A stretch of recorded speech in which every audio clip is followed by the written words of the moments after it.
আসসালামু আলাইকুম। Hello viewers, আপনারা সবাই কেমন আছেন? আজকে আমি রান্না করব পাঙ্গাস মাছ ভুনা। তাই পাঙ্গাস মাছগুলোকে হলুদ আর লবণ মাখিয়ে তেলের মধ্যে ভালো করে ভেজে নেব। এই দেখুন, আমার মাছগুলো প্রায় ভাজা ভাজা হয়ে গেছে। এবার মাছগুলোকে তুলে আমি মাছ ভাজার তেলের মধ্যে ছেড়ে দিলাম পেঁয়াজ কুচি। পেঁয়াজগুলোকে ভালো মতো নেড়ে ছেড়ে পেঁয়াজটা করে নেব।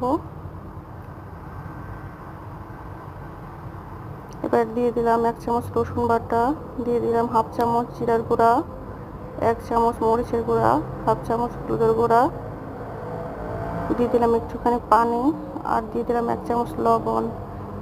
নেড়ে ছেড়ে এগুলোকে ভালো মতো মিশিয়ে নেব। এবার দিয়ে দিলাম ফ্রোজেন করা টমেটো। এগুলোকে নেড়ে ছেড়ে ভালো মতো আমি মশলার সাথে মিশিয়ে নেব। কিছুক্ষণ ভালো মতো ভুনাবো।